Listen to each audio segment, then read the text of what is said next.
Hello दोस्तों, जय श्री राधे। कल हमने एक वीडियो पोस्ट किया था जिसमें मैंने बताया था कि कुंडली के द्वारा कैसे जान सकते हैं कि प्रेम विवाह कैसे होते हैं, प्रेम विवाह के योग के लिए।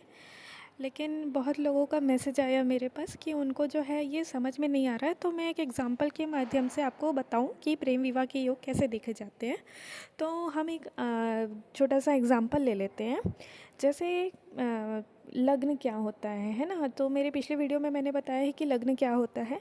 मैंने बोला था कि कुंडली में ये अप्लाई होगा D1 चार्ट पे और नौमांशा चार्ट में, जैसे कि D9 चार्ट पे। D1 D9 मतलब होता है एक चार्ट होता है जो आपकी बहुत सारी तरीके की आपकी जो कुंडली बनती है वो होता है। तो लग्न चार्ट में आप सबसे पहले लग्न की स्थिति देखेंगे। लग्न मतलब जो फर्स्ट हाउस है, जो पहला भाव है कुंडली का।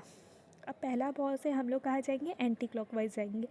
पहला भाव से काउंट करके हम पाँचवें घर में जाएंगे, 1 2 3 4 5। तो जो पाँचवा भाव है, पंचम है, वो प्रेम का होता है, ठीक है। और इसके स्वामी को हम पंचमेश बोलते हैं। उसी से काउंट करेंगे 6 7। जो सप्तम भाव है वो मैरिज का भाव होता है और उसके स्वामी को हम सप्तमेश बोलते हैं।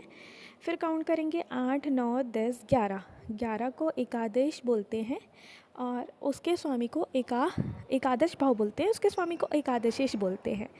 तो जैसे लग्न में अगर 3 नंबर लिखा है, मतलब ये हो गई मिथुन लग्न। मिथुन लग्न हो गया। मिथुन लग्न से 5 काउंट करेंगे तो 3 4 5 6 7, मतलब 7। ये शुक्र की राशि हो गई, तुला राशि।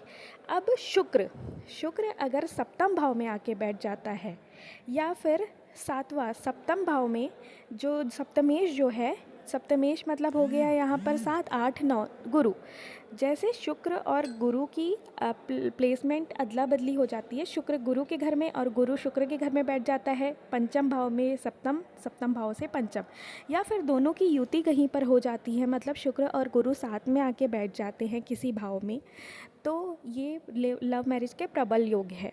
और उसी प्रकार एकादश भाव और एकादशेश को देखेंगे। 7वें नंबर पे 9 आया, 9 के बाद 10 11 12 1, 1 मतलब मंगल।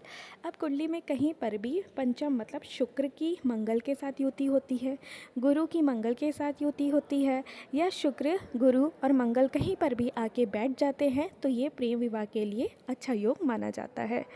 अगर आपको मेरा वीडियो पसंद आया है तो लाइक शेयर और सब्सक्राइब कीजिए। आगे और भी हम रूल देखेंगे जिससे यह ज्ञात होगा कि प्रेम विवाह के योग कैसे देखे जाते हैं।